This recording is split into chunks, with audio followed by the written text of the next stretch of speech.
За манай өнөөдөр нөө Media Insiders нэвтрүүлгийн маань ээлжид одоо сэтгүүл зүйн чиглэлээр хийдэг 2 дахь нэвтрүүлэг маань эхэлж байна. За өнөөдрийн зочноор манай сэтгүүл зүйн салбарын судлаач доктор профессор Дагима доктор профессор сэтгүүл зүйн судлаач Батбаатар багш маань өргөдөж оролцож байна. За бид нар өнөөдөр сэтгүүл зүйн салбарт одоо өнөөдөр ур чадвартай ёс зүйтэй одоо тийм боловсон хүчний маш их үүлгэж шít эрэлттэй байна. За энэ чиглэлээр хэдүүлээ эндээс энэ асуултаас эхлэе явчих. Тийм аль ч салбарт л ер нь одоо ажиллах хүчний хомсдол дутагдал бол бас асуудал болоод байна. Тэгээ тэрнтэй нэг адилхан сэтгүүл зүйн салбарт ч гэсэн одоо боловсон хүчин, мэргэжилтэй боловсон хүчний дутагдал бол яг адилхан л төвшөнд байна. Зүгээр энэ нь бол бас хэд хэдэн зүйлтэй холбоотой. Нэгдүгээр бол мэдээж одоо аль салбарын боловсон хүчний дутагдал бол нөгөө хөдөлмөрийн нөхцөл, цалин хангамж гэдэг олон зүйлтэй холбоотой байх. Нэг талаасаа тэр одоо ах уян материалыг орчны гэдэг ийм дутагдaltaй зүйлүүд байгаа юм. Нөгөө талаас бол сэтгүүл зүйн салбар өөрөө заавал ер нь энэ сэтгүүлчдийг бэлтгэдэг хоёр л арга хэлбэр байна л да. Нэг нь болохоор одоо яг бакалавраар сураад сэтгүүлч мэргэжил диплом эзэмшээд одоо сэтгүүлчээр ажилладаг. Нөгөөх нь болохоор бол өөр мэргэжлийн хүмүүс одоо эмч хүн, багш хүн, инженер хүн сэтгүүл зүйн салбарт ажилладаг. Ийм л одоо хоёр талаас сэтгүүл зүйн боловсон хүчин ажиллах хүчин бүрдэж байгаа. Гэхдээ энд манайхан нэг зүйл дээр л учир дутагдaltaй хандаад байгаа маа. Тийм учраас саяны тэр даваагийн хэлдэг шүүмжлэлтэй хандах гэдгүү шүүмжлэх, нийгмийн зүгээс шүүмжлүүлэх ийм байдал бол их түгээмэл болчиход байгаа юм.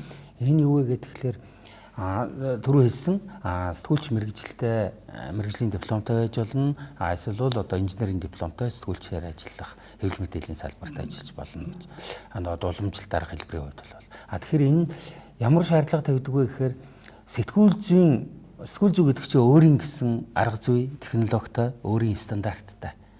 Энэ шаардлагыг их товчхонд нь хэлэх юм бол энэ шаардлага энэ стандарт өвчнийг барьж ажиллахыг шаарддаг. Өөрөөр хэлэх юм бол талах их гэдэг гамбар хийж болохгүй шүү дээ, тий. Яг тэрнтэй адилхан. Тэгэхээр энэ шаардлагыг биелүүлж байгаа хүмүүс л өөр мэргэжилтэй байх намаагүй сэтгүүл зүйн хэвлэл мэдээллийн салбарт сэтгүүлчээр ажилладаг, хэвлэл мэдээллийн талбарт ажилладаг ийм онцлог зүйл байгаа. Тэгээд ер нь яг яагаад одоо энэ асуудлууд гараад байгаа юм бэ гэдгийг их товчхон хэлэх юм бол ерөөсөө л сэтгүүл зүйн тэр жор технологиг мөрдөхгүй барихгүй хэрэгжүүлж ажиллахгүй байгаа учраас л учир дутагдaltaй зүйл нь үүсээд байгаа. Тийм учраас хуучин хэвлэл мэдээллийн салбарт хүмүүс ажиллах хүсэл сонирхол магадгүй бус салбараас илүү байдаг юм тал байсан. Гэтэл өнөөгийн энэ нээлттэй нийгэмд бол тэр хандлага нь бас нэлээд буурсантай холбоотойгоор энэ ажиллах хүчин дутагдах. Тэгээд ялангуяа саяны хэлдэг тэр ур чадвартай мэргэжлийн төвшөнд ажиллах боловсон хүчний дутагдал гэдэг ийм зүйл энэ хоёр шалтгаанаас үүсэж байгаа л гэж байна. Би таны ярианд дур нэг барь. Зөвхөн надыг 4-5 жилийн өмнө одоо сэтгүүлч нэгдсэн хэвлэлд ажиллаж байхад бол ерөнхийдөө нэг 3000 орчим сэтгүүлч улсын хэмжээнд ажиллаж байна гэж ярьдаг байсан. За тэрний нэг 2500-600 бол идэвхтэй ажиллаж байна гэж. Одоо сүүлийн тавар бол 4500 гаруй сэтгүүлчтэй болсон байна. Тэгэхээр сэтгүүлчийн тоо бол хангалттай багшгүй. Тэр үед бол 12 ихтэй сургуульд сэтгүүлч бэлтгэдэг байсан. Өнөөдөр одоо энэ сэтгүүлч бэлтгэж байгаа сургуулиудын тоо нэмэгдүү асагдв. Одоо бол яг сэтгүүлч бэлтгэж байгаа нь бол миний бодох нэг 4-5 сургуульд л багассан бэлтгэж байгаа. Тий. За би нэг яам ганц нэг судалгааны тоо хэлэх бас нэмээд. Манайх ийм юм билээ шүү дээ. 1990 онд бол нэг л сургуульд сэтгүүлч бэлтгэж ирсэн. Тэгээд нөгөө хувийн олон сургуулиуд бий болоо те 90 оноос хойш. Тэгээ манайх хамгийн топ нь бол 2008 онд 22 сэтгүүлч 22 ихтэй сургууль сэтгүүлч бэлтгэжсэн. За яг өнөөдөр би бүр тэр яамны юуны тоомоо харсан. Би тийм чиглэлийн ганц судалгаа хийж үзсэн. Тэн дээр 15 ихтэй сургуульд сэтгүүлч хөтөлбөр байна. 15-аас нэг нь одоо Эрдэнэ их сургуульд зөвхөн нөгөө юу бакалавр бэлтгэхгүй магистр, докторийн төвшөнд бусад 14 сургууль нь болохоор сэтгүүлч бэлтгэж. Гэхдээ яг голлох нь бол сая Батбаатар агш хэлсэнчлэн 4 сургууль дээр л төвлөрч байна. Монгол Улсын их сургууль, Монгол Улсын боловсролын их сургууль, За манай хүмүүнлэгийн ухааны их сургууль, тэгээд соёл урлагийн их сургууль, радио медиа урлагийн сургууль. Энэ дөрвөн дээр бол яг өнөөдөр сурч байгаа оюутнуудыг дийлэнх нь. Бусад тэр 11 сургууль дээр бол ерөнхийдөө жоохон цөөхөн оюутан, зарим нь бүр 5 оюутантай сургууль хүртэл байлээ. Бид нар яамны одоо химисгээ бүртгэлийн системээс тэр мэдээллийг авч харсан.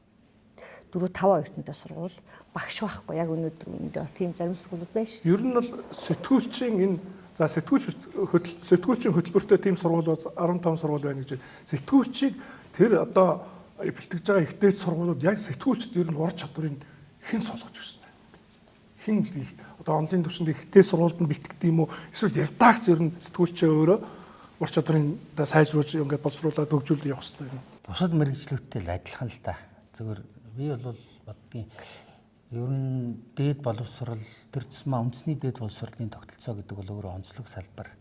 Магадгүй одоо олон улсын жишг хандлагад хамгийн ойр дөхөө явдаг тэр салбар бол дээд боловсролын байгууллагууд, их сургуулиуд. Ягаад гэвэл тэр шинжлэх ухаанд нь ямар одоо ахиц дэвшил гарч ийн үү, мэрэгчлэн бэлтгэх хөтөлбөрт нь ямар өөрчлөлт, олон улсад чиг хандлага нь ямар байна уу, ямар өөрчлөлтүүд гарч ийн үү гэдгийг цаг тухай бүрдэн тусгаад тэр судлаачид, багш нар, мэрэгчлэнүүд нь тэр төвшөндөө очиод явдаг энэ салбар байхгүй. Тэгэхээр зөвхөн бидэнд байдаг нэг одоо сэтгэлгээний онцлог юм уу юу юм те. Монгол юм бол Монголын сургууль бол муу, бэлтгэж байгаа мэрэгчлэлтэнд бол муу гэдэг. Нэг юм үзэл байна. Нөгөө талаас хэн ерөн сэтгүүлчдийг дадлагжуулах бэлтгэх ёстой юм бэ гэхээр дэлхийн хаач адилхан аль ч их сургууль тэр сэтгүүл зүйн хэвлэл мэдээллийн чиглэлээр сурж байгаа бол тэр мэдээллийн олон нийтийн харилцааны онл ном чойр дээрээ тулгуурласан мэрэгжлийн мэдлэг юуг нь бол онлайн мэдлэг чадварыг нэзэмшүүлээд гаргаж байгаа. Тэр зургатаа бусад сургуулиудын л адил хэмжээгээр зохих төвшний одоо үйлдвэрлэлийн дадлага практика хэвлэл мэдээллийн газруудад хийгээл явж байгаа. Тэгэхээр бол ерөөсөө айлч цаг үед гисэн одоо инженерүүд хэлдэг шүү дээ. Хуучин одоо инженерүүд бол яадаг вэ гэхээр юуны цахилгаан станцын инженер байл уурын зоохны галчаас эхлээд ингэ явдаг гэдэг шиг мөн л адилхан тэр гал тогоондоо буюу редакцтаа илүү дадлагжаад чадвар суугаад явдаг ийм л асуудал. Сэтгүүлчийн ур чадвартай шууд хамаарлалтаар тухайн улс орны нийгмийн хөгжил бас одоо зөв шийдвэр гарч зөв гарцаар явах уу гэдэг бас маш том нөлөө үзүүлдэг гэж би ойлгодог. За энэ үүргээ жишээлбэл өнөөдөр манай сэтгүүлчтэй ур чадвар өнөөдрийн сэтгүүлчтэй маань гаргаж байгаа бүтээлүүд энэ дээр хэр тийм нөлөөтэй байж чадж байна вэ? Энэ үүргээ гүйцэтгэж чадж байна уу гэж би жишээлбэл асуумаар байна л да. Өнөөдөр сэтгүүлчтэй маань боловсролын ур чадварын түвшин харьцангуй юм те. Яг мэдээж яг зөвхөн би гэлтэх бас гадныхаа судлаачд хэлж байна. Сэтгүүлзээ өнөөдөр бол айгүй тийм хүнд үедээ явж байна гэхдээ. Айгүй хөтөлцөө төвөгтэй үедээ явж байна. Одоо сошиал медиатай үзэж штэ те. Гэхдээ гадныхын хүртэл энэ дээр юу гэдэг үнэлт хийсэн бэ гэхээр бидний хүнд үедээ явж байна. Тэгвэл бид нар бол урд хожид байгаагүйгээр сайн ажиллаж байна. Илүү их тийм зүтгэл гарах хэрэгтэй болчихлоо шүү дээ сэтгүүлчтэй. Тэгэхээр би бол тэрнтэй бас санал нийлж байна. Яг үнэндээ бол чадлаараа ажиллаж байна. Тэгтээ төрөл харьцангуй те зарим нь одоо юу гэдгийг нийгэмд бүр буруу үлгэр дуурайл үзүүлэх те буруу нөлөөлөх юм хэмжээнд байна. Тэгтээ би бол Монголын сэтгүүлчдийг бол бас сайн л ажиллаж байна гэж бодож байна. Сэтгүүл зүй эцсийн дүндээ юу гэдгийг тэр бичиж байгаа нийтлэл нэвтрүүлгийн тодорхой үр дүнд хүрэх зорилготой л хийж байгаа зүйл шүү дээ те. Зүгээр нэг санаа бодлоо хилээ сууж байгаа улсууд бол биш байхгүй юу? Ямар нэгэн байдлаар нөлөөлөл үзүүлэх, шийдвэрт нөлөөлөх, үр дүн гаргах те тэр чиглэлээр ажиллаж байгаа. Би бол боломжтой ажиллаж байна л гэж боддог. Дунд нь л асуудал байгаа. Тэрийг бол хөм мэдж байгаа шүү дээ. Өнөөдөр хэн нэгэн дуртай одоо жишээлбэл би сэтгүүлч гэдэг сэтгүүлчийн ажлыг хийдэг. Тийм үү? Ийм хандлага бол түгээмэл болчлоо шүү дээ. Энэ дээр ямар нэгэн хэмжүүр, цензур ерөөсөө огт алга. Одоо магадгүй инфлюенсерүүд тийм үү? Фрилансер гэдэг шүү дээ. Ийм хүмүүсийн оролцоо маш их болчлоо. Бараг сошиалд оролцож байгаа хүн болгон өөрийнхөө сэтгүүлч ажлыг хийдэг болчлоо шүү дээ. Нэг талаас нь харах юм бол ийм нөхцөлд мэрэгжлийн сэтгүүл зүйн ур чадвар яаж ялгах ёстой вэ? Ер нь сэтгүүлчийн ур чадвар гэдэг бол маш харьцангуй ойлголт өөрөө. Яагаад харьцангуй гэж байгаа юм бэ гэхээр энэ өөрөө сэтгүүл зүй бол маш олон зарчим дээр саяны даваг хэлдэг шиг энэ чи ерөнхийдөө хураангуйлж хэлэх юм бол маш олон зарчим байхгүй. Одоо үнэн бодтой байх зарчим, одоо бусдын нэр төр алдар хүндэд хандахгүй байх гэдэг ингээд маш олон зарчим. зарчим дээр тулгуурладаг нэг талаас. Нөгөө талаас сэтгүүл зүйн үйл ажиллагаа гэдэг өөрөө стандартчлагдсан үйл ажиллагаа. Өөрөөр хэлбэл тогтцсон. Тэгэхээр энэ ур чадвар гэдэг өөрөө юу юм бэ гэвэл стандартчлагдсан ур чадвар. Одоо нөгөө уран сайхны бүтээл төрөвж байгаа юм шиг тийм биш. Саяны хэлсэн олон зарчим тэгээд мэргэжлийн үйл ажиллагааны стандарт энэ дээр тулгуурлаж явах хэрэгтэй. Тэгэхээр энэ стандартны юу юм бэ гэхээр би одоо ер нь шодрог үннийг хэлдэг хүн, шууд хэлдэг хүн гэдэг л олон нийтэд одоо юу гэдгийг хүний нэр төр талдаад байж болохгүй. Аль эсвэл одоо юу яагаад хараал бүдүүлэг үгээр лээд байж болохгүй гэдэг юм.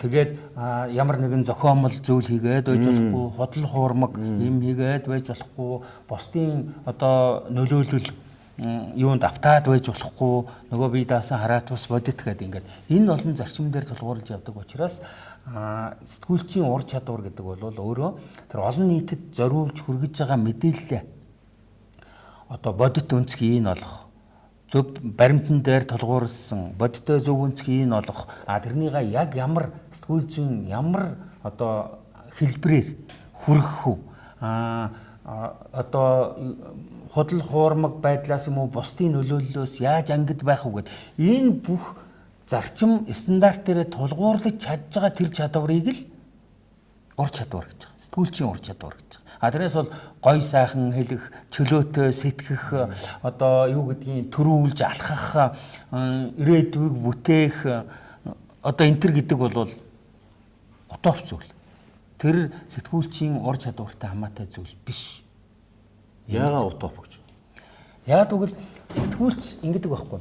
Сэтгүүлч одоо нийгмийн оюун санааг бүтээн, сэтгүүлч төрүүлж алхах, сэтгүүлч гэдэг нь бол сэтгэгч эднэр гэдэг. Эн чинь бол огт биш. Өөр зүйл.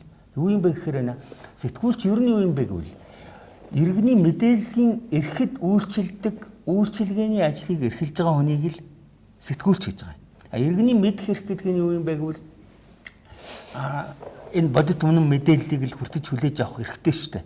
Бас өөртөө байгаа мэдээллийг бусдад хуваалцах, түгээлцэх эрхтэй шүү дээ. Энэ нийгэм хэлэлцэх, ярилцах, эвлэлдэн нэгдэх, санаа бодлоо уралдуулах, шүүмжлэх ийм эрэлт хэрэгцээ энэ мэдээллийн чинь хэрэгцээ дотор байгаа шүү дээ. Тэгэхээр яг энэ үйл ажиллагааг гүйцэтгэж, зуучилж ажиллаж байгаа хүн болохоос биш, өөрөөр хэлбэл хэрэгтэй мэдээлэл хаа байна вэ? Тэнд байгаа та бидний сонсод дуулаагүй мэдээллийг сэтгүүлч тэндээс тэр хөдөө аймагт бол орон нутагт болж байна хаа байж нү тэр мэдээллийг бодиттой дамжуулах хүргэх гэдэг энэ үүрэг нь л байна. Тэгэхээр энэ утгаар наваад үзэх юм бол сэтгүүлч бол уншигчийнхаа, сонсогчийнхаа, хэрэглэгчдийнхаа тарих нь биш, оюун нь биш, нүдэн юм, чихэн юм. Тэгээ ингээд ойлгочхоор ялгаа салгаа нь гараад ирнэ. Тэрнээс бол сэтгүүлч хэрэг сэтгэгч байдаг гэдэг ингээд хөндрүүлж яваад юм уу? Бид одоо нийгмийн оюун санааг бүтээн эднэргээд уриалаад яваад ирэхээр сэтгүүлч буруу зүг рүүгээ явчихдаг. Энэ яагаад буруу зүг рүүгээ явчихдаг вэ гэхээр одоо хуучин нийгмээр жишээлж хэлэх юм бол одоо ч гэсэн ялгаа байхгүй. Хэвлэл мэдээлэл сэтгүүлчийн салбарын гүйцэтгэж байгаа томоохон үүрэг нь пропаганда, суртал ухаалга, үзэл суртлын үүрэг. Тэгэхээр энэ тал руугаа хэтэрхий явчих гад байдаг учраас тэр мэдээлэл үүрэг хэвлэл мэдээлэлд энэ тэргүүндээ бодит мэдээлэл баримт гэдэг юм сэтгүүл зүйд чухлаа гэдэг чинь эндээс л сэтгүүл зүйн үйл ажиллагаа эхэлдэг. Ийм зүйл. За би энэ дээр нэг зөрөөтэй юм асуугаад үзье. За би бодлоо илэрхийлье. Жишээлбэл сэтгүүлч гэдэг мэрэгжил бөгөөд хэрвээ мэрэгжил байгаад энэ мэрэгжлийг эзэмшээ дипломыг авсан бол заавал ямар нэгэн байдлаар тэрний ялгаа бай би харагдах хэрэгтэй гэж бодоод байгаа. Өнөөдөр хүн болгон сэтгүүл зүй хийж чадчих шүү дээ жишээлбэл. Одоо сошиалд орж байгаа Facebook ч юм уу хувийн аккаунтайгаар ингээ хинч дуртай үзэл бодлоо илэрхийлж болж байгаа. Яагаад сэтгүүлч мэрэгжил эзэмшсэн? Яагаад дипломыг авсан? Яагаад энэ сэтгүүл зүй гэдэг юугаар одоо 4 жил тийм үү суралцж төгсөө? Энэ хүний ялгаа тэр бусад юунаас заашгүй байх хэрэгтэй гэж үзээд байна. Би тэгж ойлгодог. Сэтгүүлч мэрэгжил эзэмшсэн байх юм бол манлайлагч байх хэрэгтэй гэдэг үгийг бол би зайлшгүй хэлмээр. Өнөөдөр нийгэмд оюун санаа гэж байх хэрэгтэй тийм үү? Улс төрчид бол юм болгонд ард түмэн гэж ярьдаг шүү дээ. Ярих амар дуртай. Гэтэл тэр юм үндсэндээ хийсэр байдаг шүү дээ. Ямар нэгэн зүйлийнхаа шийдвэрийнхаа халахвчлах зүйл дээр ард түмэн ингэж бодож ийн ард түмэн гэдэг ард түмний өмч учраас энэ гэж ярих асар дуртай байдаг. Гэтэл яг яс юм дээр ард түмэн бодсон шийдвэрч гардаггүй, бодлынх нь зөвхөн халахвч байдаг гэж би ойлгодог. Гэтэл тэр ард түмэнд байх хэвээр тэр оюун санааг бүрдүүлдэг юм нь магадгүй сэтгүүл зүй. Тийм үү? Дээр нь урлаг байх хэвээр гэж боддог байхгүй юу? Утга зохиол. Энэ бол нийгмийн тэр гоё оюун санааг бүрдүүлж өгдөг. Эдгээр байхгүй бол тэр оюун санааг би бүрэлддэггүй гэж үздэг. Хар бараа юм цацаад байдаг, хин дуртай. Яагаад гэвэл бид нар зөвхөн мэдээлэл дамжуулах хэрэгтэй гэж ойлгох юм бол мэрэгжлийн сэтгүүл зүйн хэрэггүй болчиход байгаа байхгүй юу? Би ингэж л бодоод байх юм. Тэгээд олон нийтийн санаа бодлыг төлөвшүүлэх гэж. Төлөвшүүлэх тий. Зөв. Тийм үү? Бид нар харанхуй мас гэж яриад байна шүү дээ. Өмнө юм чинь. Тэгэхээр тийм гоё оюун санааг төлөвшүүлэхэд сэтгүүл зүй, мэрэгжлийн сэтгүүл зүй бусдаас ялгарх хэрэгтэй л гэж бодоод хүүсдэг үүрэг нь тэр юм болов уу гэж. Одоо жоохон сэтгүүл зүй төвхтэй байдалд орчлоо тий. Одоо мэдээлэх үүргийг яг юм захын хүмүүс л одоо гүйцэтгэдэг болчлоо шүү дээ. Тийм нөхцөл өнөөдөр бол яалтчгүй ирчлээ тий. Гэхдээ биднийх тэд нар бий зүгээр гэж бодож байгаа. Сэтгүүлчтэй яах хэрэгтэй бэхээр үнэн бодит мэдээлэл хүргэх үүрэгтэй байхгүй. Тэгвэл инфлюенсер энэ төр гэдэг чинь тэдэд үүрэг байхгүй шүү дээ. Тэд хэн үүрэгжүүлсэн? Хэн ч үүрэгжүүлээг байхгүй юу? Тэгээ түрүүний хэлдэг нөгөө нэг мэрэгжлийн сургууль төгссөн юу гэдэг мэрэгжлийн байгууллагт ажиллагыг ялгаа бол тэнд гарч ах хэрэгтэй байхгүй. Бид нар үүргээ биелүүлэх хэрэгтэй. Хуурамч мэдээлэл дамжуулах ёсгүй. Инфлюенсерийн мэдээлэлд бол та нар итгэж болно, итгэхгүй ч гэж болно. Яг л тийш үүрэг хүлээгээгүй. Тэднээс үүрэгжүүлээгүй байгаа зү тэ. Нэгдүгээрт хоёрдугаар тэр олон нийтийн санаа бодлыг бүрдүүлэх, төлөвшүүлэх үүргийн тухай судлаач оюун гэрэл энэ төр хэлсэн л байдаг. Тэр бас юу гэдэг зөв штэ. Тодорхой асуудал дээр юу гэдэг олон нийтийн санаа бодлыг төлөвшүүлэх, бүрдүүлэхэд хэвлэл мэдээлэл үүрэгтэй. Тэрний тулд редакцийн үйл энэ гэдэг жанр ч өөрөө байж байгаа байхгүй юу? Тэ? Нийгэм тодорхой нэг юм маргаантай асуудал дээр олон нийтэд юу гэдгийг чиг баримжаагаа алдсан тохиолдолд редакцийн үйл өөрийнхөө байр суурийг илэрхийлээд энэ зөв, энэ ураны асуудал дээр энэ зөв, энэ байр суурь буруу ах талтай гэдэг ч юм уу ингээл хэлжлээдэг л та. Тэгэхээр хэвлэл мэдээлэлд мэдээж хэрэг яг үндсэн гол үүрэг нь бол мэдээлэл түгээх тэ олон нийтэд мэдээлэлээр үйлчлэхийн үүрэг байна. Тэрнээс гадна ахаа үүргүүд биш үү? Тэ? Нөгөө соён зугаацуулах гэдэг ч юм уу. Дахиад одоо олон нийтийн санаа бодлыг бүрдүүлэх, төлөвшүүлэх энэ төр тий. Барууны хэвлэлүүдээр тийм юу гэдгийг онол дээр бол тийм үүрэг тодорхойлогдсон байдаг. Боловсрол олгох энэ төр гэдгийг тий. Их товчхон хэлэх юм бол сэтгүүлчүүдэр нийгмийн оюун санааг бүрдүүлэхэд чухал үүрэгтэй. Гэхдээ тэр оюун санаа яаж бүрдэж байвал чухам хөө зөв юм бэ гэвэл асуудалтай зөв. Бодит баримт мэдээлэлээр тулгуурлаад нийгмийн оюун санаа өөрөө бүрдэж явах хэрэгтэй. Тэрнээс худал хуурмаг мэдээллээр юм уу өөр зүг залж чиглүүлээд юм уу ингээд явхлаараа нөгөө судлах болго болдог. Нөгөө хиймэл, нөгөө үзэл сурталын нийгэм гэдэг юм чинь болдог. Энэ хоёрын дунд л ялгаа нь оршоод байгаа. Их товчхон хэлвэл. Тэр нөгөө нэг мэрэгжлийн одоо сэтгүүлч байгаад мэрэгжлийн сэтгүүл зүгээр сурсан болвол гэж байна шүү дээ тийм. Тэгэхээр анзаараарай. Яг одоо ингээд сэтгүүл зүгээр нэлээд тулхтай сурцсан хүмүүс бол энэ ойргон худал мэдээлэл те энэ одоо юунаас нэлээд ангиддуу явж байгаа лайваас нэлээд ангиддуу яваад байгаа. Тэр юу вэ гэвэл тэр нөгөө мэдээллийн арга ухаанд суралцсан хүн байхгүй. Ягаад гэвэл сэтгүүл зүйд бол үйлчлэгээ гэсэн мэдээллийн үйлчлэгээ гэсэн. Тэгэхээр олон нийтэд одоо юу гэдгийг энэ бусад худалдаа үйлчлэгээний байгууллагын иргэдэд манай хотынхонд ямар эрэлт хэрэгцээ байна уу гэдгийг судалж байгаад бараа бүтээгдэхүүнээ хийдэг бүтээдэг оруулж ирдэг. Тэрнтэй адилхан. Нийгмийн иргэдийн манай хэрэглэгчдийн мэдээллийн хэрэгцээ нь юу байна вэ гэдгийг судалж олно. Тэгээд энийг бид нар томьёож хэлэхдээ юу гэдэг юм бэхээр юу сэтгүүл зүй болох вэ гэж. Мянган үйл явдал байхад магадгүй 100 л сэтгүүл зүйн мэдээлэл болж болно. 100 мэдээ үйл явдал байлаа гэхэд магадгүй нэг нь л сурвалжлага болж магадгүй сэтгүүл зүйн одоо төрөл зүйлийн хувьд. Тэгэхээр энэ чадварын асуудал. За дараа нь нөгөө нэг мэдээний одоо үйл явдлыг олцоо тэрийг сурвалжлага болгох гэж зүтгээд байвал одоо ам даавуугаар дээл хийх гээд байгаатай адилхан юм болно шүү дээ. Тэгээд тэр боловсруулах арга ухаан нь тэгээд цаашаа нөгөө түгээх гэд ингээд нөгөө сэтгүүл зүйн үйл ажиллагааны үе шатуудыг дамжих энэ зүйлээ мэдэж ядгаараа болвол нөгөө бусад салбараас өөрөөр хэлбэл энэ нөгөө стандартын шаардлагад хангасан бүтээгдэхүүн хийх арга зам энэ юмаа болвол илүү одоо мэрэгжлийн төвшөнд ойлгож мэдж байна гэсэн. Нөгөө салбараас орж ирж байгаа хүмүүс нь яах юм бэ гэхээр тэр стандартын төвшний бүтээгдэхүүнийг яаж хийдэг юм бэ гэдгийг тэр практик дээрээ тэр редакцтаа суралцаад ингээд явдаг. Сурдаг. Тэгээ энэ төвчний мэдээллийг хийх шаардлага мөн адилхан тавигддаг ийм л зүйл байгаа. Сэтгүүл зүйн мэдээллийн тухайд өөр нэг зүйлийг хэлэх юм бол бусдын мэдээллээс юугээр ялгаатай юм бэ гэвэл энэ бол редакторлогдсон мэдээлэл. Өөрөөр хэлбэл магадлан шалгагдсан мэдээлэл. Үүгээрээ хүмүүсийн итгэл үнэмшил төрдөг шүү дээ. Бид нар ч одоо мэдээ гэхээр энийг хэн хэлж юу, ямар хэвлэл мэдээллийн байгууллага байна уу, мэдээллийн их сурвалж нь хийн гэдгийг хараад идэг үстэй энэ чинь. Мэдээллийн боловсролтой захын иргэн. Мэдээлэл энийг дамжуулаагүй. Тийм. Сэтгүүлчийн давтан сургалт гэдэг юм Монголд хийгджээ. Одоо жишээ нь юу гэдэг манай хэвлэл мэдээллийн судалгааны байгууллагуудаас янз бүрийн одоо сургалтууд юм зарлаад одоо редакцаа санаах төвхнээ явуулаач гэдэг нь гуйгаал байдаг шүү. Гэтэл үнэхээр одоо тэр боломжгүйгээсээ болоод байд юм уу тэр болгон сурч чаддгүй. Тэгэхээр зэрэг энэ давтсан сургалт гэдэг юмыг ер нь манай ихтэй сургуулиуд хэр анхаарч байдаг юм лээ. Би түрүүний асуулттай түрүүний өөрийг чинь тавьсан асуулттай хавсруулаад нэг хариулт. Тэр нөгөө хэлсэн шүү дээ сэтгүүлчдийг хэн бэлтгэх хэрэгтэй юм бэ гэх тий. Тэгэхээр одоо юу гэдэг нийгэмд нэг юм сэтгүүлчийн сургууль төгссөн ирнэ зүг бичгийн дүрмийн алдаатай бичлээ энэ төр гэл ингээд сэтгүүлчид биднээсийг айгүй ингээд баалдаг тий их сургуулиуд руу. Гэтэл юу гэдгийг гээгдэхгүй их шиг дүрм мөрмич одоо бүр аль дөрөвдүгээр ангид мангид заадаг үсттэй өгүүлбэр төгсөө цэг 50 гэдгийг чинь тэр чинь нөгөө нэг юм одоо юу гэдэг ерөнхий улс орны сургуулиас өгөх боловсрол нь шүү дээ тэр. Тэрийг бид нар л өчгөх чинь. Яг бид нар бол юу гэдгийг бас чадлаараа бэлтгэж чинь тэнд бол алдаа оноо байгаа гэдгийг бол бид нар хөдөлж зөвшөөрнө гэх байх гэж бодож чинь тий. За тэгээд юу гэдгийг 4 жил бид нар бакалаврын боловсрол олголоо сэтгүүлч гэдэг. Тэгчээд нөгөөдөл маань бүх сургуулиуд маань сэтгүүлзэн бүх сургуулиуд 3 удаа дадлага хийлгдэг. Та бүхэн мэдж байгаа тий. Та нар тэр яваад л очдөг шүү дээ. 3 удаа дадлага хийн 4 жил сурч байхдаа. За тэгээ хэвлэл мэдээллийн байгууллага дээр очино. Тий? Хэвлэл мэдээллийн байгууллага дээр очино. Тэгэхээр хэвлэл мэдээллийн байгууллагын яг нэг зарим хүмүүсүүдийн нэг тийм үзэл баг. Юу ч сураагүй ерс, юу ч чаддгүй юм гэдэг.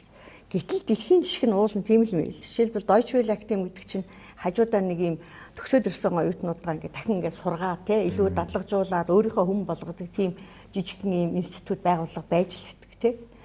Тэрүүд гэтэл манай бас том редакцуудыг төгсөөд ирсэн хүүхдийг бас өөрийн болгох, сургах, өөрөмшүүлэх тий өөрийнхөө нөгөө юу гэдгийг онцлог практика хийлгэх ийм ажлуудыг бол хийж л байдаг. Тийм бүтцүүд байгаа тий. Энэ өөрөө дэлхийн жишг байхгүй. Энэ дэлхийн практик ийм байхгүй.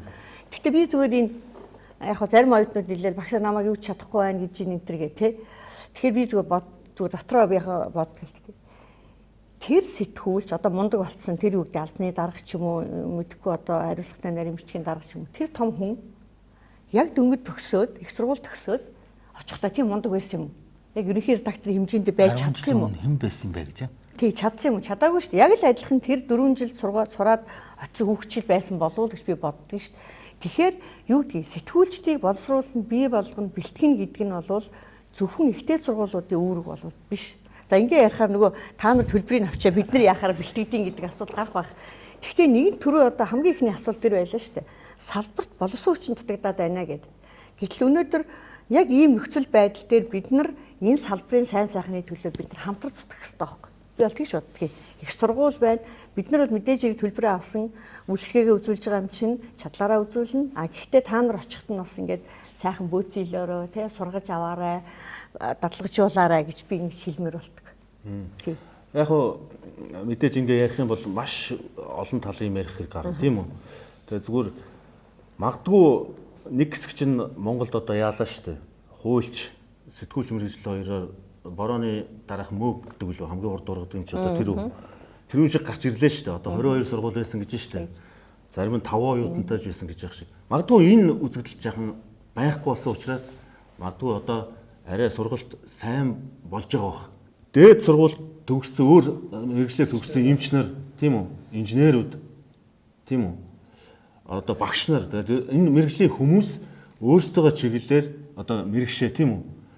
Сэтгүүл зүүн салбарт ороод суралцаа тэгээд сэтгүүл зүүн орж ирэх юм бол илүү сайн одоо юу гэдэг сэтгүүлч болдог. Тийм сэтгүүлч одоо тийм боловсон хүчин бий болоод байна шүү дээ.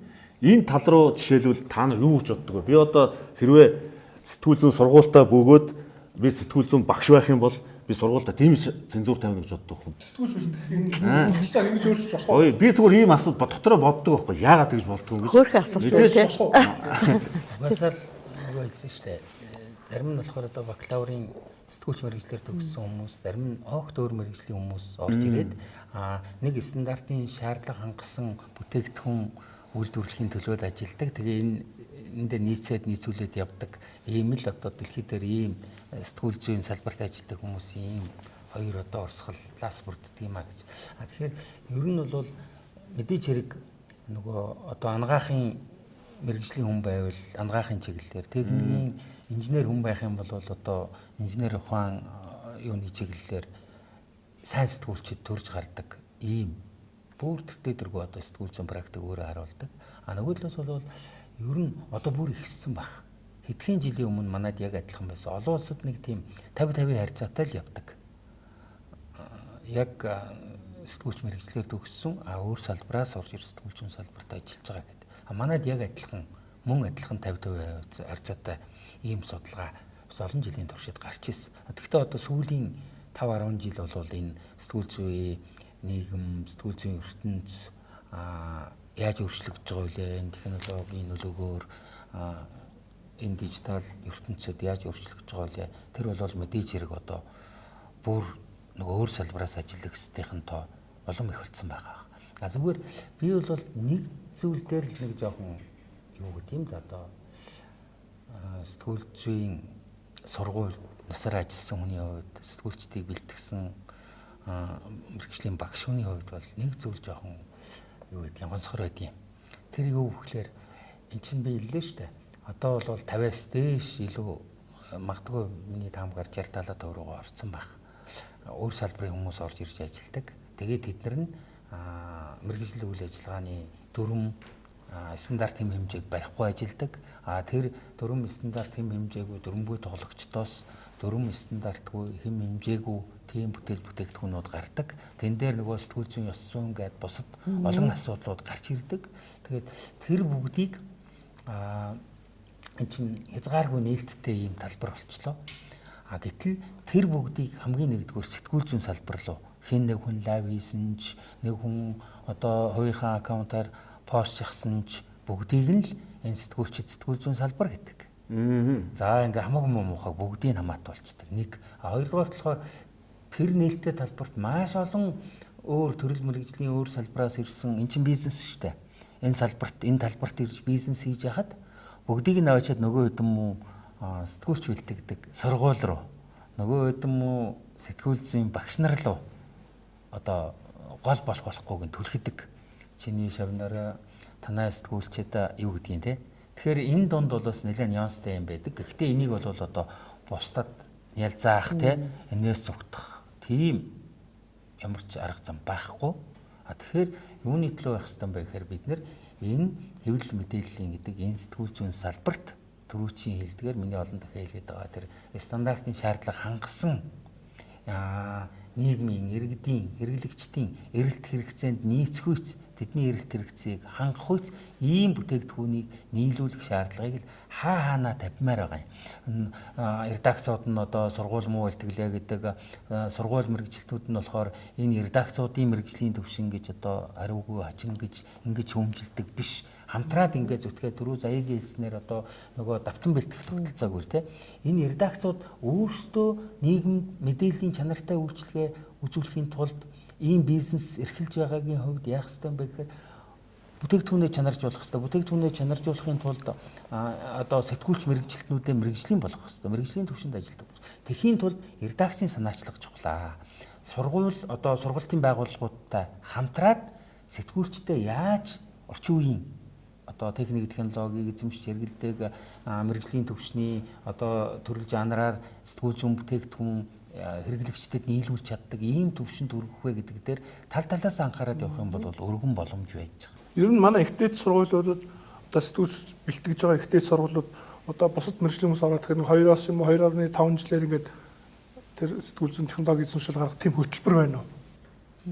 Тэр яг одоо бэлэн хийчихсэн тийм хөтөлбөр бол манай сургууль дээр лав одоогоор алга. Зүгээр яг одоо мэдээж мэрэгжлийн тэнхимд тэнд ажиллаж байхад яг одоо редакцууд нэгдээд за ингээд 20 хүн сургая 10 хүн сургая гэдэг юм бол тэр хөтөлбөрийг бол маш амархан боловсруулж болно шүү дээ. Хэрэглэгчдийнхээ эрэлт хэрэгцээнд нийцүүлнэ хэд хоногт байх ёстой, хэдэн кредит байх ёстой, тэгвэл ямар өнөө гэдгээ тал талаас ингээл хийгээд явах юм бол их амархан боловсон хүчин чадварчиж явах тийм боломж байгаа. Түрүү Батбаатар огш ирж байна л та. одоо ингээд хүн болгоо ингээд сэтгүүл зүй ажлыг хийж байгаа нөхцөлд гарсан алдаа болгоныг одоо сэтгүүлчдийн алдаа гэж нийтлэг нэг юм одоо ийм байдаг шүү дээ. Хийж байгаа реакц. Миний санаа зовоод байгаа зүйл төр харин тэгэхээр л мэрэгжлийн сэтгүүлчдийн ур чадвар гэж юу юм бэ гэдэг ялгарл байх ёстой болов. Тийм үү? Тэгээ ерөн зүгээр ингээд практик дээр харж байхад хамгийн сайн бүтээлүүд одоо ингээд уралдаан зарладаг шүү дээ мэрэгжлийн сэтгүүлчдийн дунд. Мэдээж уралдаан зарлахад хамгийн сайн бүтээлүүд нь редакцтай хамт олноос гарч ирээд байдаг байхгүй. Тэндээс мэдээж алдаа баг гарч ийн тийм үү? гэдэг байх. Мэдээж тухайн редакцийн дотоод одоо дүрм журам тийм үү? Энэ болгон нөлөөлж ийн тийм ээ. Тэгэхээр сэтгүүлч өөрөө гарч байгаа бүтээл нь илүү алдаа багтаа тэгээд сайн чанартай гараад байгаа байхгүй. Тэгэхээр бидний нэг юу гэдэг сэтгүүл зүйн энэ салбарт ажиллаж байгаа хүмүүсийн нэг бас анхаарах зүйл голцоо одоо тэр сэтгүүл зүйд соёл гэж байдаг бол тийм үү? Тэр нь редакц тийм үү? Редакцийн бодлоготой уялдаж одоо ингэж бүтээлүүд нь явдаг бол илүү арай цэгцрэх юм болов ялгарл нь тэндээс гарах болов гэсэн би нэг тийм бодолтой явд юм. Энэ дээр жишээлбэл таны бодол. Санал нийлж гин үү? Нийлгүй яах вэ? Одоо нэг сэтгүүлчийн мэрэгжлийн үйл ажиллагаа гэж юу вэ гэдэг дээр асуулт яригадаад байгаа үстэй тий. Нэг сегмент нэг эмэгтэй одоо сэтгүүлчийн мэрэгжлийн үйл ажиллагаа болох юм уу яах юм энэ гэх тий. Тэгээ энэ дээр ч нэг редакцийн тухайн асуудал зайлшгүй яригдах хэрэгтэй болж байгаа байхгүй юу? Тэгээ одоо нэг Афган нөхөр гэрээсээ сошиал огцонд ороод хийгээд байна шүү дээ. Тэрийг хүмүүс жишээлбэл энэ бол сэтгүүл зүй гэж ойлгоод байгаа нь жоохон тийм харамсалтай байгааз. Тэгэхээр би энэ нэг юм хэлмээр. Ерөнхийдөө ингээд нэг юм алдаа гаргаж байгаа сэтгүүлчид байна шүү дээ. Нийгэмд нэг юм руугаар цоллогдоод байгаа ч юм уу. Тэр сэтгүүлчид бол мэрэгжлийн хүмүүс байх нь ховор тий. Одоо гайгүй сургууль төгссөн тий. Яг ингээд харахад бидэнд харагддаг шүү дээ. Одоо болд эрдэнэ багш бүртнийг одоо ярилцлаган дээр дурж ирсэн шүү дээ. Мөсөн багш. Манайхаас лайв хийдэг сэтгүүлч төрдгөө гэж. Тэрүүнтэй адилхан юу гэдгийг одоо гайгүй дөнгөр сургууль сэтгүүл зүй яг мэрэгжлийн сургууль төгссөн хүмүүсээс бол тийм ёс зүй алдаа гарах нь бол ер нь за баг байхгүй шүү тий. Тэгвэрээ бид бахархан тий. Эцэг их нөгөө хүүхдээ хадлуу нэг саан зовж идэг шиг ээдээ лайвчин гараад ирэх үедээ гэж айдсан юм дээрээс. Айлгүй айн захин тий. Тэгтээ чих халууцуулахгүй бас өдий хуржил байна да. За би лайв хийж сурах гэж бодоод байсан орхлоо. За тий. Би энэ бас зүгээр нэг юм ганц нэг юу бас тоо хэлмээр санагдаад байна. Нэгт одоо юу гэдэг өнөөдөр бид сэтгүүл зүйн боловсролын тухай ярина гэсэн юм чи тий. Тэгээ би бас хэдэн жилийн өмнө за юу л ёс зүйн форум дээр шлээ ганц нэг статистикт орж ирсэн. Тэгээ энэ дээр юу хэлэхэд 2016 онтой харьцуулахад сэтгүүл зүгээр сурч байгаа оюутнуудын тоо бол бараг 60% буурсан. Тэгээ энэ бол одоо яг хөө дэлхийд дахинд угаасаа юу гэдэг яг нэг судалгаа энэ төр харахаар 2013 оноос хойш сэтгүүл зүгээр сурч байгаа оюутнуудын тоо бол буурсан юм бэл. Тэгээ энийг судлаачид юу гэж үзэж байгаа гэхээр нөгөө уламжлалт сэтгүүл зүйн уналттай бол холбоотой юм аа гэдэг. Тэгэхээр манайд нэг юм нэг 10 жилийн дараа л нэг дөргилтууд мэдрэгдээд идэв шүү дээ. Дэлхийд болж байгаа нэг үйл явцын дөргилт нэг 10 жилийн дараа маад мэдрэгддэг шүү дээ. Тэгвэл яг өнөөдөр сэтгүүл зүйн сурч байгаа оюутнууд айгүй цөөрч 60% гэдэг чинь айгүй том баг шүү дээ. Анхаарахгүй байхын аргагүй юм том тоо байхгүй юу. Тэгээд яг ингээ оюутнууд дээр ингээ сэтгүүл зүгээр сурч байгаа оюутнууд дээр ингээ судалгаа явуулаад үзэхэд яагаад ба сэтгүүл зүгээр ингээ сурахгүй байгаа юм бэ гэдэг ч юм уу. Эсвэл сурч байгаа оюутнууд маань тий сурч байгаа оюутнууд маань хөрвж штэ одоо маркетинг руу орчоод болохгүй байна тий. Одоо юу гэдэг манай сургуулийг мобисэгч манайх ч юм төгсөнгүү тий яг нөхдөө сэтгүүлчээ хийхгүй өөр мэрэгчлэр яваад өгч штэ тий. Яагаад ингэж байгаа юм бэ гэхээр нөгөө салбарын нэр хүндийн тухай асуудал айгүйх яригддаг юм байна тий. Салбар юу гэдэг одоо юм олонний дунд нөгөө мөнөө муу сайн сэтгүүлч дандаа худлаа илдэг, ёс зүйгүй үтгдэг, доромжилдаг гэх тий. Энэ салбарынхаа нэр хүндийг бид нар ахиулахгүй бол биднэрт бас айгүй том юм аюул бол өмнө ирж байна гэж би бол харж байна. За өмгөөлөгчтэй холбоо гэж байна. За сэтгүүлчдийн одоо холбоо гэдэг нь ойлгох юм бол одоо сэтгүүлчдийн нэгцэвлэг гэж ойлгоод байна шүү дээ хүмүүс. Одоо тэгтэл өнөөдөр өмгөөлөгч нар ямар нэгэн байдлаар ёс зүй алдаа гаргаад мэрэгжлийн алдаа гаргах юм бол энийг одоо лицензийн ажиллах лицензийн бүр хасаад өмгөөлөгчөөр ажиллах ирэхгүй болгочихж шүү дээ. Ийм хариуцлага тооцож чадж байна. Сэтгүүлч хэрвээ мэрэгжлийн үед ийм алдаа гаргах юм бол яаж хариуцлага тооцох вэ? Ийм механизм одоо ямар механизм байж болох вэ? Ийм механизм байж болохгүй гэдэг түрүүн Батбаатар багш хэлсэн. Хэдийн хооронд жоохон маргаа үслээ шүү дээ. Зөрчил одоо нэг үзэл санааны за товчхон хэлэх юм бол даваа. Уг нь энэ том сэдвүүл дээ цааш ярих юм бол тийм үү? Ардчилсан бас чөлөө төвлөл мэдээлэл энэ үзэл ойлголтын үүднээс үзэх юм бол огт боломжгүй зүйл. За энэ хүний нөө жинхэнэ этик тийм үү? Тэрүүнтэй холбоотой юм болов уу? Тийм асуудал уу? Өөр зүйл. Энэ бол юутай холбоотой юм бэ гэхээр хэрвээ одоо таны хэлж байгаа шиг хэвлэл мэдээллийн хэвлж ажиллаж байгаа ч юм уу одоо сэтгүүлчдэд ёс зүйн мэрэгжил ёс зүйн алдаа гаргалаа гэд одоо сэтгүүлчдийн байгууллага ч юм уу хариуцлага тооцдог сэтгүүлч магадгүй одоо хариуцлага гэхээр сэтгүүлчээр ажиллах эрхийг хасдаг ч юм уу одоо лицензийн үгийг хурааж авдаг ч юм уу тийм ийм үйл ажиллагааг энэ одоо арчилсан нийгэмд бол явуулах ямар ч боломж байхгүй. Энэ бол цензур гэж үздэг. Өөрөөр хэлбэл тэр үг хэлэх, үзэл бодлоо илэрхийлэх, хэвлэн нийтлэх эрх чөлөөнд нь цагдан хяналт тавьж байна гэж үздэг. Тэр байтугай одоо хэвлэл мэдээллийн хэрэгслийг бүртгэх тогтолцоо шүү дээ, тийм. Энийг ч хүртэл цагдан хяналт гэж үзэж. За ойлголоо. Тэгээд яг одоо нэвтрүүлгийн цаг ингээ богино болохоор бидний ярианы сэдв бол цаашдаа өргөсөн түрүү сая Дагима багш хэллээ шүү дээ. Одоо эвлэлийн тухай ингээ явах юм бол бүхэл бүтэн бие даасан сэдв. Тэгэхээр би таярыг амлалаа гэж ойлголоо. Дотроо ингэж боддог байхгүй юу? Ийм зөвлөлтөй амар дуртай. Швейцар цаг гэж байдаг шүү механик. Энэ өдөө бол энэ хооронд цагны хэлбэр одоо юу ямар их технологи ямар их өөрчлөгдөв хөгжимгүй тоогүй баг хүний амьсгал мэдэрдэг цаг одоо смарт цаг дэмжиж шүү дээ тийм үү. Гэтэл эдгээр үнцэн швейцар цагийг хизээш авахгүй байна. Хүн өнөөдөр механик швейцар цаг хамгийн үнцэнтэй хэвээр. Тэрэн шиг одоо уламжилт энэ сэтгүүл зүй мэрэгжлийн сэтгүүл зүй гэдэг бол магадгүй энийг үе даваад гарах юм бол маш үнцэнтэй хэвээр байна шүү тийм үү? Байна гэдэгт бас сэтгүүлчд маань бас тэрний төлөө байгаасаа гэсэн нэг тийм бодол бодол байна. Тэгээ ингээд гоё нэвтрүүлгээ өндөрчүүл яа тийм. Санал нэг байна. Тусдаас болцсон уу юу? Бас. Болж байна. За.